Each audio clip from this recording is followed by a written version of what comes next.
This is the ANC official statement. And we are issuing it here in Mombasa on the 4th of March, 2019. And it has a very specific title. It is addressed, Save Lamu from Greedy Land Grabbers, Mr. President. I will repeat. The title of this statement is Save Lamu from Greedy Land Grabbers, Mr. President. Now I read. Following deliberations and close consultations with a cross-section of leaders from Lamu County, I have called this press conference to raise the red flag. Is there a problem? Okay. Following deliberations and close consultations with a cross-section of leaders from Lamu County, I have called this press conference to raise the red flag on a grave and ominous land grab that is playing out in Lamu County. This land ripoff is the handiwork of a ruthless cartel that is working in cahoots with some state officials in both the national and county governments. One is allowed to wonder whether President Uhuru Kenyatta is aware of these goings on or not. Significantly, the cartel behind this scheme and its proxies are manipulating Article 245 of the Constitution to illegally declare a clandestine curfew and apply inhuman scorched earth starvation measures to forcefully evict residents in parts of Lamu from their land as part of the scandalous land grab. Article 245(2), subsection B, gives authority to the Inspector General of the National Police Service to exercise independent command over the National Police Service. Further, Section 245, subsection 4, decrees that no person may give direction to the Inspector General with respect to enforcement of the law, and save for written directives from the Cabinet Secretary responsible for police services. It is these provisions that are being abused to disinherit the people of Lamu of their land. Together with Lamu leaders here, with me, and the people of Lamu, wherever they may be, we are asking President Uhuru Kenyatta whether he is aware that this article is being invoked in Lamu under suspiciously arbitrary claims of orders from above,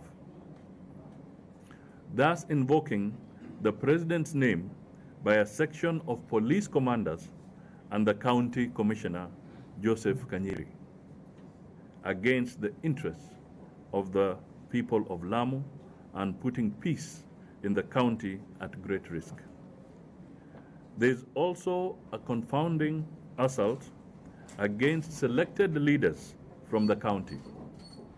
A week ago, the former governor, Mr. Issa Timami, who is right here, who is also a senior member of Amani National Congress and senior citizen of Kenya, informed the police of his then intended itinerary to hold Thanksgiving meetings across Lamu to thank them for the votes he got in 2017 and for their support during the election petition against the sitting governor.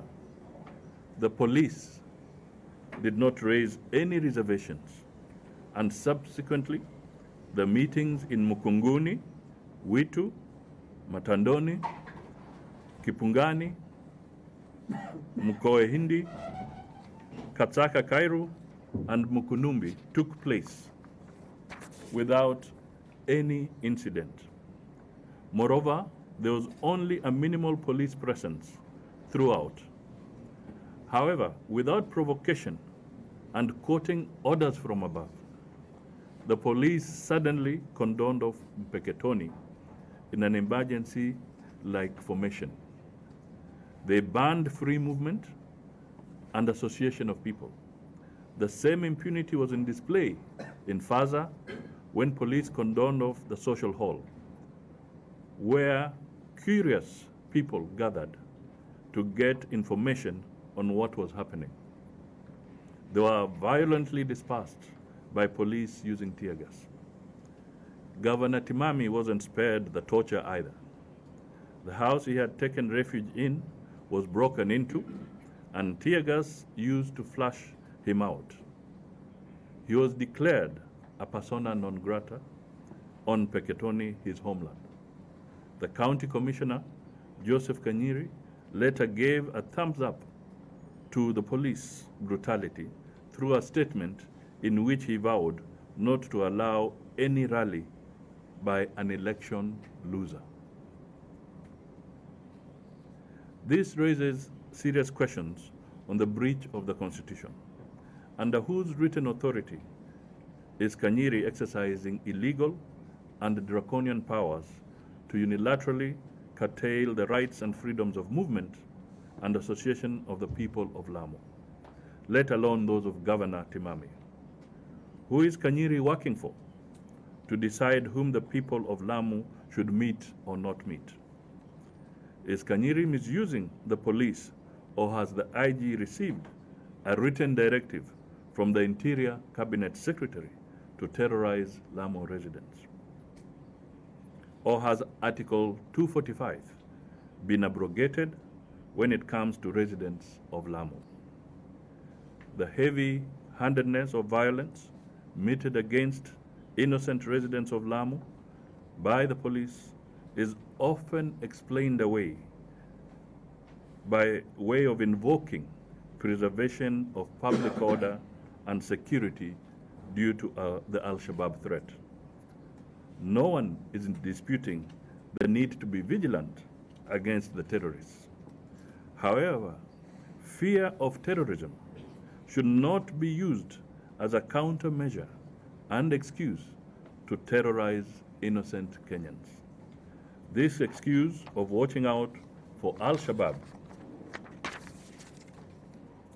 threat is what proxies of land-grabbing cartels in Lamu are now using as a cover to orchestrate their evil designs. Using security and smoking out Al-Shabaab as a cover, national officials in Lamu have launched an inhuman operation of starvation to forcefully evict people from their land. We invite the President to come to the rescue of people in Manda and Kasika Kairu who have been denied water and relief food as a strategy of land grabbers to frustrate and force them to abandon or under duress sell their land. The unacceptable activities by a manipulative land-grabbing cartel working with government proxies in Lamu pose a more serious security risk. There is a huge risk against stability in the county. The President must act urgently to defuse the looming threat of ethnic conflict in Lamu.